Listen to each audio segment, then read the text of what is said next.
The immediate future of Indian politics rests on what happens in Maharashtra tomorrow. If the BJP and the Mahayuti is able to win, then Prime Minister Modi and his government will say, Sab changa si, we are back to where we were, that the 4th of June was the aberration, and that the government has found its mojo and can go all guns blazing. If the Congress wins, then they can say 4th of June is the new norm, Haryana was the aberration, and therefore they'll push the case that the BJP government and the Modi Sarkar is on a secular decline. Whose messaging was more effective during this campaign, and whose war cries are likely to register with voters, and why? Talking about this on the show tonight are Anand Ranganathan, author, consulting editor, Swarajya, professor at JNU. I've got Dilip Cherian, founder, Perfect Relations. Sanjay Jha is a political analyst and commentator. And for political perspective, I have Rohan Gupta from the BJP, and I have Mohan Kumaramangalam from the Congress. I want to go across to Anand Ranganathan first. Looked at purely from the lens of political messaging, we've got an attack and a counter-attack over the Ek Hai to Safe Hai slogan. Now, safe is an English word. Rahul Gandhi is trying to sell it to a largely rural audience that largely speaks Marathi. Do you think he's been able to get the message across? When you look at the political messaging, who do you think has delivered the knockout blow in the Maharashtra campaign? Good evening to analysts. Look, I for one don't doubt Mr. Modi's sincerity in what he's and in what he's correct. Hindus are divided, we destroyed. Hai to indeed. And the history of our civilization has proved this time and again. Let me illustrate this not with a historical example of which they are talking, but a contemporary one. Rahul, remember how Indian Muslims united and indulged in Azad Maidan protests and riots to force the Indian government to take in Muslim Rohingya refugees from Myanmar? Well, it resulted in us ultimately taking in as many as 40,000 Rohingya Muslim refugees. It is another matter that no one from the Indian Muslim community ever united to force the Indian government to settle 7 lakh Kashmiri Hindus who were driven out from their own homes. Anyhow, all Hindus remember Azad Maidan. But do we remember Khamam Sheikh? We don't. It is a place in Myanmar where Muslim Rohingyas murdered more than 100 Hindus and their families mercilessly, raped, pillaged, even buried some alive. Many among those Rohingya Muslims who committed this atrocity might be right now in India as refugees. But as I said, no Hindu ever came out to talk about Khamam Sheikh. All we do is get jealous of Indian Muslims uniting for Rohingya Muslims, Lebanese Muslims, Palestinian Muslims, Syrian Muslims. Rahul, if you are jealous of someone else's unity, it means you are divided.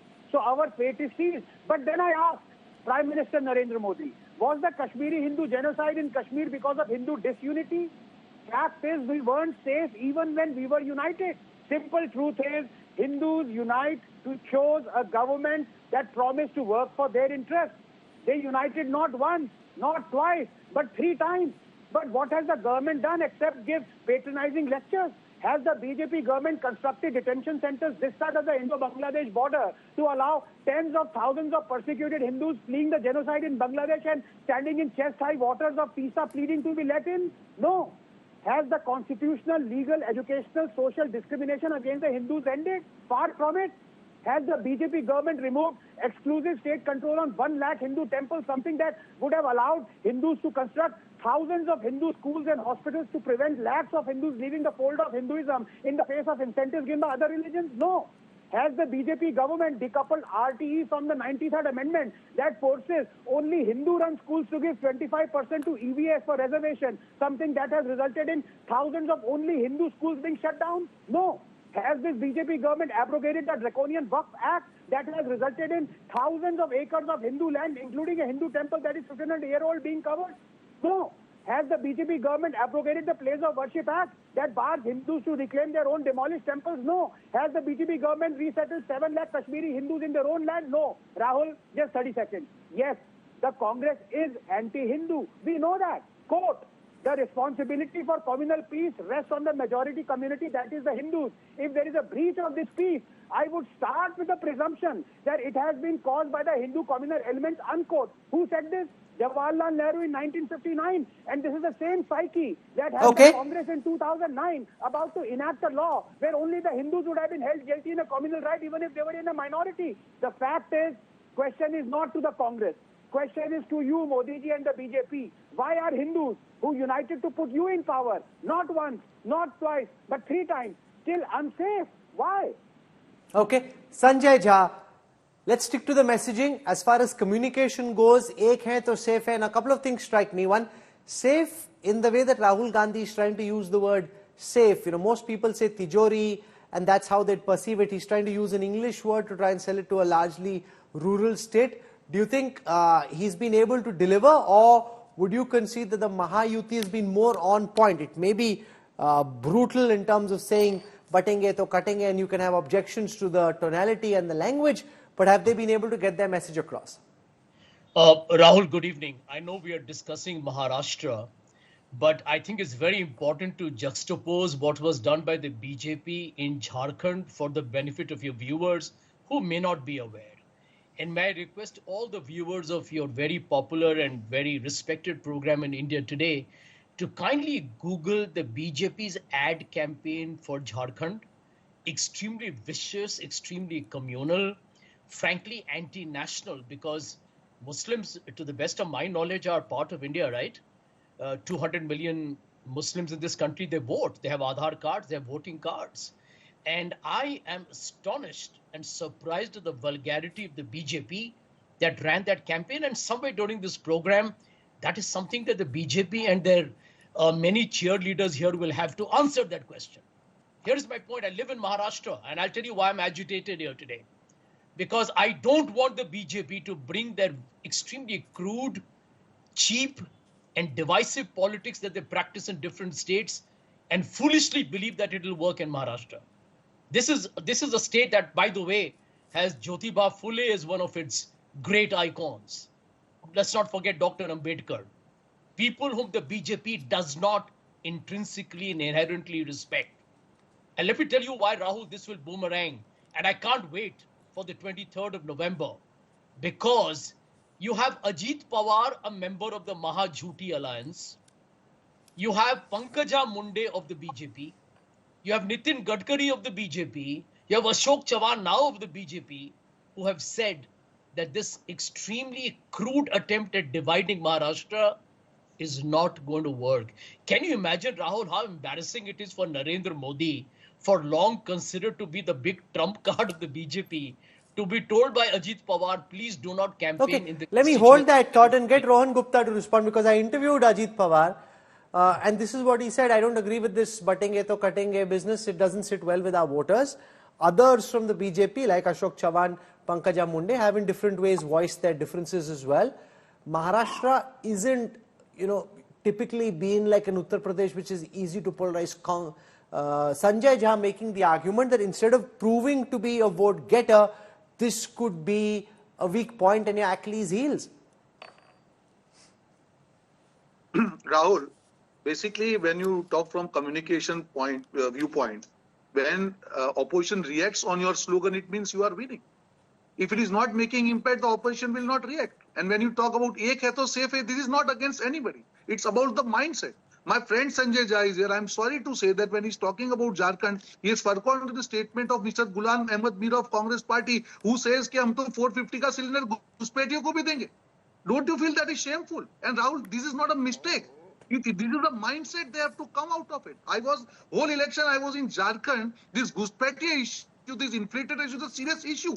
In Santal, if 15% population of Adivasis goes down and even Congress Party and JMM is not speaking, what are they talking about? Their eyes are completely shut. So, Ek Hai To Safe is the slogan of the country. This is not dividing anybody, it is uniting the country. It is a mind of appeasement. अगर इंडी गठबंधन एक है तो भ्रष्टाचार safe है, घुसपैठिए safe है, इनका appeasement safe है, ये नहीं होगा. राहुल, क्यों आप ऑपोजिशन जो है वो पूरा ट्रैप में फंस चुका है.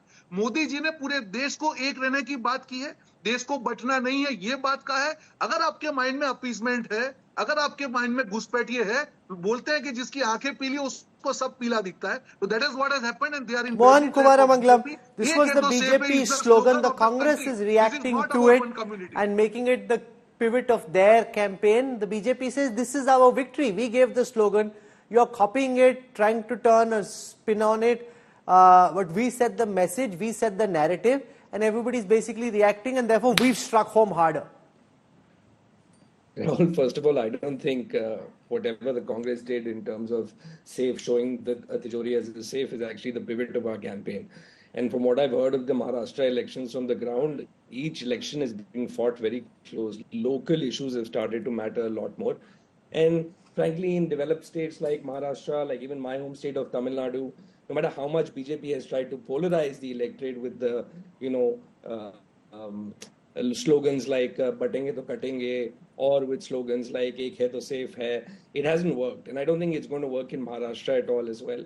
I think what's happened today with Vinod Tavde is, a great example. Will have a big impact on voting tomorrow, because the questions that Congress has raised by putting a safe out there is like ek rahenge is who? Dharavi and Adani and Modi, Ajit Pawar and BJP, or forget everything else. Is it for Fadnavis and Tavde?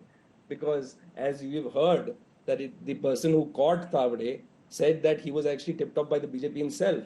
So maybe this is Mr. Modi making a call for unity within his own party. And what is this safe? Is it safety for those who crossed over to their side from prosecution from the ED, CBI or IT? The people of Maharashtra, but just one second. Dilip Cherian, you're a native English speaker yourself, and therefore you'd catch the pun and play on safe, right? Safe as in surakshit, you being physically safe also even as in your locker, your tijori. But do voters in rural Maharashtra get it as much in your view, given the fact that Dharavi is a very Mumbai issue? When you put so much energy and capital on it, you will have a certain traction for and against in Mumbai. But what about the rest? Looked at from your communication lens, who do you think scored more punches in this campaign? I think the main thing, Rahul, is less the use of the word safe and more the evidence that this campaign has struck home because the opposition to the campaign is responding to it. So you think the BJP campaign has struck home? Yes, absolutely. The 2024 campaign did not have a situation of that kind. So if you look at a parallel, in communication terms, being able to lead with your own slogan is a sign of strength. And I think they missed an opportunity in trying to do that. Trying to mimic, mock, or morph one campaign is not a sign of strength.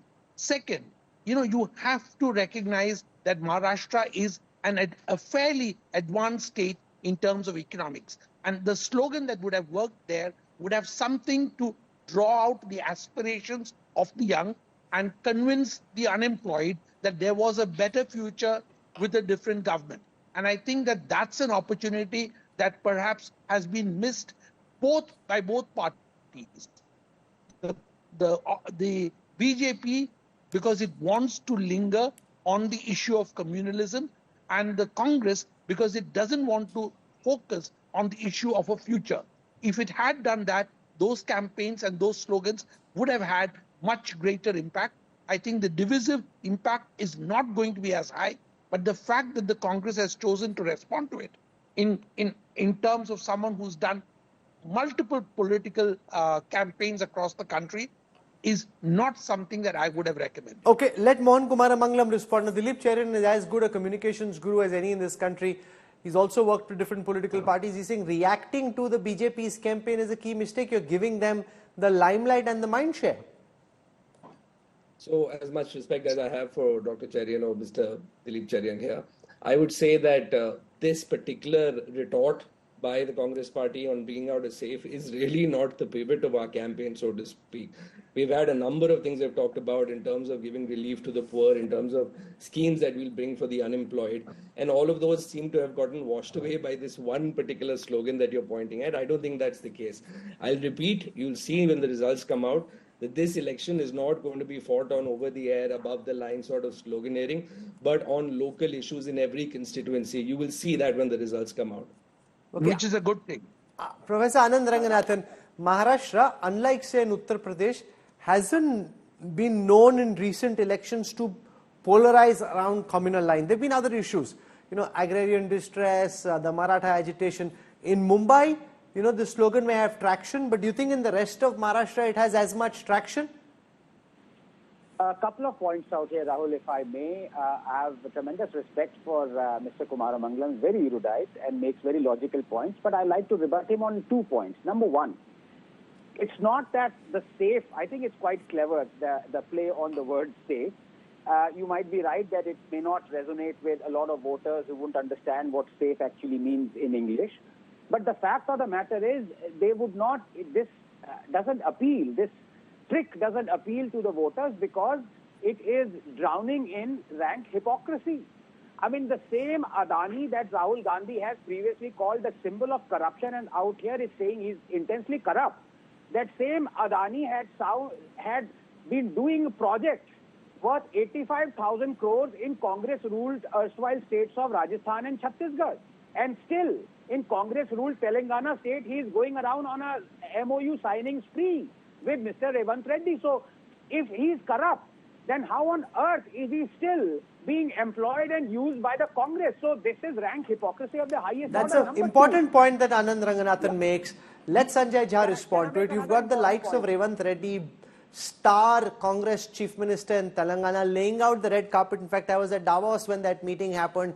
Then again later in Telangana, inviting the group to come and invest. And you've got the Congress leader, Rahul Gandhi, leveling the kind of charge that he is, bringing out the hypocrisy. The charge of crony capitalism doesn't hold, because if he's a crony capitalist, then why are the likes of Revanth Reddy and the others wooing them in such fashion to try and get investments? Rahul, let me tell you, Adani is a big issue in this election. It's because of the Dharavi project and the way the government of the Mahayuti has basically used that project to actually give him precious land of the Mumbai city at throwaway terms. And it also is seen as a manifestation of this government, those weak government's attempt to transfer lakhs of jobs and crores of investment away from Maharashtra to Gujarat.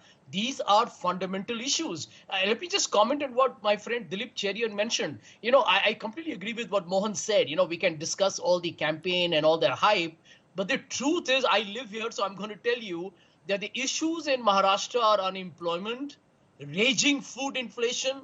Why do you think Modi talks about ek hai to safe hai? Food inflation is high. The poor man is suffering. I mean, the women who have been told you're getting 1,500 are saying, excuse me, that is not enough for me. The rural distress, the Maratha reservation, these are big issues in Maharashtra. And of course, corruption. And don't forget, Rahul, please don't forget the entire hijacking of NCP and Shiv Sena, that Gaddari, that Operation Lotus is going to boomerang. But Dilip Cherian, again from a communication lens, while Rahul Gandhi's clearly made Dharavi and his charge of crony capitalism one of the linchpins of his attack, does this connect amongst voters, particularly rural voters? Because, with Dharavi, while there are some opponents, there are lots of people who think this is a good idea because they stand to benefit from it. So it's not as if it's 100 versus 0 on Rahul Gandhi's side. Opinion is divided, and a lot of people actually liking what's happening. Secondly, typically, we've seen charges of crony capitalism not be as much of a factor as soybean prices, agrarian distress, Maratha agitation. Those are real issues for voters. I think that there is no doubt that the inflation in food items is a huge concern, and that is something that the Congress will be able to reap benefits of. However, it is absolutely in keeping with Rahul Gandhi's staccato focus on crony capitalism, which has a resonance in Maharashtra, because Dharavi is something that all people, especially the rural people, have a conscious connection with, and therefore the connection to Adani could possibly have a certain resonance with that kind of audience. But will it be the real messaging that would have worked? I think what Sanjay Jha said about rural distress and the need for maintaining control on the prices of vegetables and other things which are part of the consumption basket is what should have been the Rohan focus. Gupta, respond to what Dilip Cherian and the others are saying. This sense that Rahul Gandhi's repeated attacks cast doubts in the minds of voters about big corporates having a disproportionate sway over policy and benefiting disproportionately. That's what he's trying to implant into the minds of the voters? How do you know it's not working? See, Rahul, when the last day of campaign is there, you give your best, right? As I think many of the panelists said that they are talking as the opposition party, you feel that these are the issues. When your supreme leader, he talks about the slogan of opposition party, it means that other issues are not working. And when you take that, open that safe and you take out photo of Adani, on other side in Telangana, you are accepting 100 crores money donation from Adani. So is that Adani different? Telangana Adani is different from Maharashtra Adani? Delhi Adani is different from Gujarat Adani. So this is the height of hypocrisy. How will people accept that? And you have the best opportunity on the last day of campaign and you are falling in trap of opposition campaign. It means you have lost it. You are not able to have confidence on the core issues on which you are fighting elections. That's why this is a desperate move that you have to talk about ek hafta safe on the last day of campaign, that also on the national issue. About the industrialists with whom your leaders are putting photographs, signing MOUs and taking 100 crores. Why there is no reaction? Okay, Anand Ranganathan, your take. Is this an effective political attack, or is this yet another example of Rahul Gandhi's politics being laced with hypocrisy? Images on the screen now of Revant Reddy laying out the proverbial red carpet, and Rahul Gandhi's charge being completely the opposite. No, it's just not the hypocrisy on Adani. Rahul, look at the hypocrisy on communalism and bigotry. So this slogan, which technically is religion agnostic, ek hai to safe hai, but even if it were to say that all Hindus must unite, how is that against anybody else? But that is bigotry. But a Maulana saying that we have 14 points to support Congress and any Muslim who votes for BJP, uska hukka pani band kar denge. And the NCP candidates going and crawling under his feet so that some votes may come. That is not communal bigotry. Look at the hypocrisy out there. I mean, this shamelessness has to end. The voters can see this. And as far as inflation is concerned, I mean, you will have cheerleaders of the Congress and other people saying that, look, the inflation is skyrocketing. Have they forgotten that barely a month ago, inflation was at a 5-year low of 3.5%? Yes, there are fluctuations. Are they going to again dump the RBI report in the bin that said last year 47 million jobs were created? So if inflation was an issue, then people would have come onto the streets. The point of the matter is those are no longer issues because people are satisfied with what they're getting. That's the bottom line. Otherwise, you tell me how many jobs were created. Is there a number?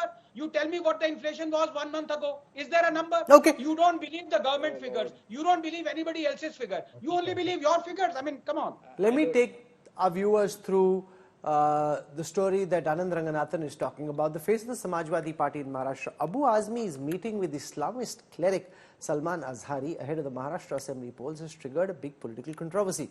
Azhari, known for his hate-filled speeches, discussed with Azmi the need for stricter laws to punish those who insult Prophet Muhammad. The Samajwadi Party candidate from Mankhurd, Shivaji Nagar, Abu Azmi, promised Azhari that he will ensure harsh penalties for anti-prophet remarks if voted to power. Apart from this, the duo can be heard discussing how it is crucial to ensure that the Muslim vote does not get divided, which may end up benefiting the BJP. Remember, this video was posted by Abu Azmi hailing Islamic cleric Azhari, who's accused of abusing the Hindu community. Azhari's meeting with Azmi has sparked outrage, with opposition leaders slamming the SP's alliance with a hate preacher. नामों से रिसालत हमारा mission है। अल्लाह ताला करे कि कामयाब हो और उसके बाद अगर आप जीत करके आगे बढ़ते हैं तो बस हमको ये आश्वासन दे दीजिए कि इस सिलसिले में आप क्या करेंगे नामों से रिसालत की हिफाजत के लिए, इस मिशन के लिए आप क्या काम करेंगे। हमारे यहाँ से कम 100 बार सरकार से सड़क पे ये डिमांड कर चुका हूँ कि हुजूर सल्लल्लाहु अलैहि वसल्लम, मैं हमेशा कहता हूँ दुनिया में जितने लोग हैं एहतराम के काबिल, मैं सबको मानता हूँ मगर मुस्तफा के बाद बस हुजूर सल्लल्लाहु अलैहि वसल्लम के खिलाफ अगर किसी ने गलत अल्फाज से नवाजा तो उसको ये जो आपका 153A है या कुछ ये बिल्कुल बेकार है। कम से कम उस पर आप UAPA लगाइए।